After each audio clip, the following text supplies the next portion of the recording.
तो बहुत कुछ कही थी भाई। सरकार ने बोला था हम काला धन लाएंगे। आज तक अभी कंगना जी आके बोल रही है वो काला धन आएगा वापस, कैसे मैम, आएंगे?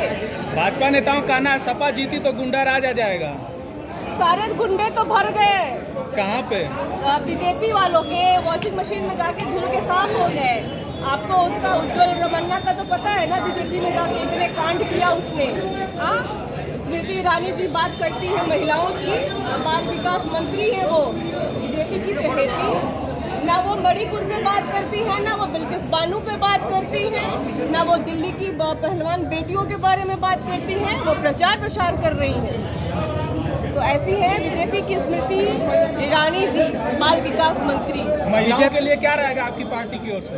क्या रहेगा मतलब हर एक व्यक्ति जो सुरक्षा, एजुकेशन, इन चीजों को वो लेकर तो ऑलरेडी थी। हमारे जो गठबंधन की ये जो प्रत्याशी हैं और गठबंधन की अगर सरकार हुई सपा की, तो आपको ऑलरेडी पता है कि बच्चों को लैपटॉप दिए जाते थे, साइकिल दिए जाते थे, स्कूटी इनफैक्ट अभी बीच में दिया गया कांग्रेस की तरफ से बच्चों को।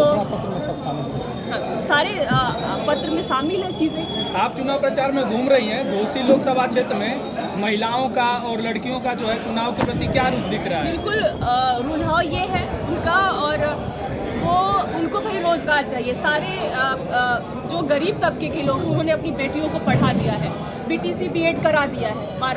2013-14 में उन्होंने बोल दिया। अब हम बताइए, सोचिए हम अपने बच्चे की शादी कैसे करेंगे? हम तो इस इंतजार में थे कि हमने बीटीसी बीएड करा दिया, उनको नौकरी मिलेगा, लेकिन अब वो ना नौकरी कर पाएगी, जल्दी उनकी शादी भी अभी नहीं हो पाएगी। भाजपा नेताओं को देखिए, साल की बच्चियों के साथ रेप हो जा रहा है, सुरक्षा तो बढ़ी ही बढ़ी है। वो पहलवान लड़कियां जब सुरक्षित नहीं है बीजेपी डबल इंजन की सरकार में, तो कैसे सुरक्षित है? कौन आके कह रहा है कि लड़कियां सुरक्षित हैं? आप बताइए मुझे। जब देश के लिए गोल्ड मेडल लाने वाली बेटियां सुरक्षित नहीं है, तो हम तो आम लोग हैं, हम तो आम लोग हैं। क्या ये बीजेपी वाले सिर्फ अपने मोदी जी की तरह जुमला फेंकते हैं। कुछ नहीं काटा, वो तो ऐसे ही ललकार रहे हैं, दबदबा दबदबा दबदबा। तो वो कहीं ना कहीं से पीछे से बीजेपी वाले ऐसे ही करते हैं, पहले हटा देंगे और फिर उसके बाद से प्रमोट कर देंगे हाई लेवल पे। जिस मंत्री को घोसी की जनता ने नकार दिया, सोचिएगा इस बात को डीपली जाके, जिस मंत्री को घोसी की जनता ने नकार दिया, ये बीजेपी वाले ले जाके मंत्री बना दिए।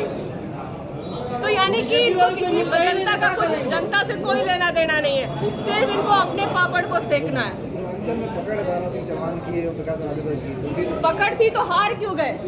प्रश्न ये है कि अगर पकड़ थी तो पूरे मंत्री 15 दिन कॉन्टिन्यूसली मंत्री पूरे घोसी को छोटा लखनऊ बना के रखा था। कोई काम धाम नहीं था उपचुनाव में।